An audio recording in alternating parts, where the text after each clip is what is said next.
اللہ الرحمن الرحیم۔ پانی پانی ہے، لیکن گرم ہونے کے بعد وہ آگ بن جاتا ہے۔ ابتدائی حالت میں وہ ایک ٹھنڈا سیال مادہ ہوتا ہے اور انتہائی حالت میں کھولتا ہوا لاوا ہو جاتا ہے۔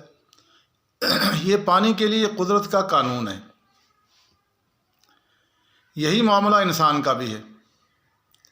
انسان اپنی ابتدائی حالت میں ایک بے ضرر انسان ہوتا ہے، لیکن اگر انسان کی انا یا اس کی ایگو کو بھڑکا دیا جائے، چھیڑ دیا جائے، تو وہ اپنے پورے وجود کے ساتھ ایک ضرر رساں انسان بن جاتا ہے۔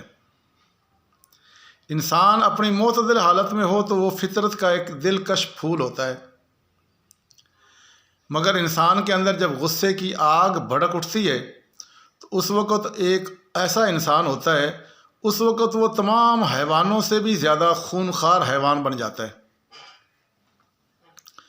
قرآن کریم میں بتایا گیا کہ انسان کی ایک صفت یہ ہے کہ اس کے اندر نفس لوامہ رکھ دیا گیا ہے۔ نفس لوامہ سے مراد انسان کا ضمیر ہے۔ ابتدائی طور پر آدمی اپنے نفس لوامہ پر ہوتا ہے۔ اس وقت آدمی کی فطرت اس کی رہنما ہوتی ہے، وہ عین اپنی اندرونی آواز کے تحت شرافت اور انسانیت پر قائم رہتا ہے۔ انسان کی دوسری صفت، جس کو قرآن میں نفس امارہ کہا گیا ہے، اس سے مراد انانیت یا انسان کی ایگو۔ آدمی کا نفس امارہ یا اس کی انا عام حالت میں سوئی ہوئی ہوتی ہے، اس سے کسی کو کوئی خطرہ نہیں ہوتا، مگر جب نفس امارہ پر یعنی اس کی انا پر زد پڑتی ہے تو جاگ اٹھتا ہے۔ اس وقت وہ انتقامی جذبات میں اندھا ہو جاتا ہے۔ اب وہ انتہائی حد تک نقصان دہ ہو جاتا ہے۔ تو انسان کی یہ دونوں صفتیں اللہ تبارک و تعالیٰ نے بندے کے اندر رکھی ہیں، ان کو ختم نہیں کیا جا سکتا، نہ ہی یہ ختم کرنا ممکن ہے۔ ہمارے لیے صرف ایک ہی طریقہ ہے، وہ ہے اعراض کا طریقہ۔ اس کو قرآن میں کہا ہے وَأَعْرِضْ عَنِ الْجَاهِلِينَ، جاہلوں سے اعراض کیجیے۔ ہم اپنے آپ کو اس نفس امارہ کی امارگی سے بچانے کا ایک ہی طریقہ ہے، وہ یہ ہے کہ ہم مخالف فریق ثانی، سامنے والا جو بندہ ہوتا ہے نا، اس کی انانیت، اس کی انا، اس کی ایگو کو سویا رہنے دیں۔ کوئی ایسا کام نہ کریں، کوئی ایسا بعض دفعہ ایسا جملہ بول دی جاتا ہے جس سے اس کی انا بھڑک اٹھتی ہے، تو کون ہونا میں یہ کہنا، میں تینوں سبق سکھا کے چڑھ جائیں گا، پھر وہ ایک خونخوار انسان بن جاتا ہے۔ تو ہمیں یہ چاہیے کہ ہم اس کی اس انا کو سویا رہنے دیں، خوابیدہ حالت میں پڑا رہنے دیں، اور اس کا نفس لوامہ جو ہے نا، اس کو جگائیں، ضمیر کو جگائیں۔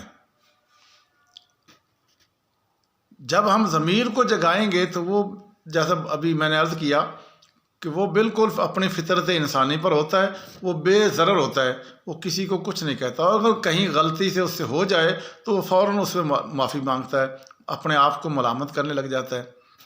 لیکن نفس امارہ جو ہے نا، یہ انسان کی انا، ایگو جو ہے، اس کو جب انسان بھڑکا دیتا ہے تو پھر یہ ایک جانور سے بھی خونخوار جانور سے بھی بدترین جانور بن جاتا ہے انسان۔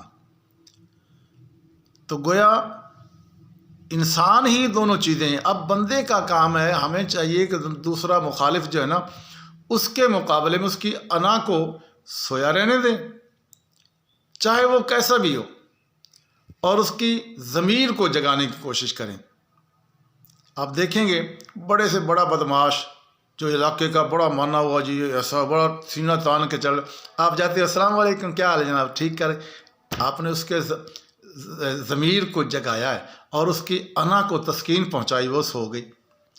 اور اگر آپ نے اس کو بدماش پھردا ہے، یہ ہو جائے گا، آپ نے اس کی انا کو جگہ سکو، میں تینوں سبق سکھانا، ٹھہر جا، تیرے نال نبڑ لینا، وہ پھر مار دے گا، قتل کر دے گا، پتہ نہیں کیا کچھ کر دے۔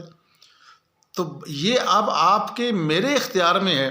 ہم کیا کرتے ہیں؟ جان بوجھ کے اگلے کی انا کو بھڑکا دیتے ہیں اور پھر کہتے ہیں جی بندہ گندا ہے. بھائی یہ چیزیں ہر بندے کے اندر اللہ نے رکھی ہیں، اور اللہ نے رکھی ہیں اس لیے یہ امتحان کی غرض سے. میرے لیے میرا امتحان ہے کہ میں اپنی ایگو کو کہنا مانتا ہوں یا اپنے ضمیر کے پیچھے چلتا ہوں. یہ میرا امتحان ہے. لیکن لوگوں کے لیے ہمیں کیا کرنا ہے؟ دوسرے لوگوں نے اس کا ساتھ یہ کرنا ہے کہ اس کی انا کو سلا دیں، سکون دیں، السلام علیکم کر کے، عزت کر کے، 2 لفظ میٹھے بول کے سلا دیں. ضمیر کو بیدار کریں اپنی، جس طرح بھی ہو سکے اس کی خدمت کر کے. تو یہ ہے شر سے بچنے کا ایک ہی طریقہ.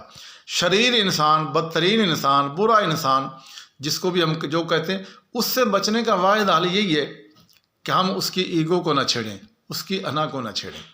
اگر ہم نے اس کی انا کو تھوڑا سا بھی سیکا پہنچا دیا نا تو پھر وہ بھڑک اٹھے گا. پھر جو اس کے سامنے آئے گا وہ سب کچھ کر گزرتا. ہم دیکھ رہے ہیں دنیا میں کیا کچھ ہو رہا ہے.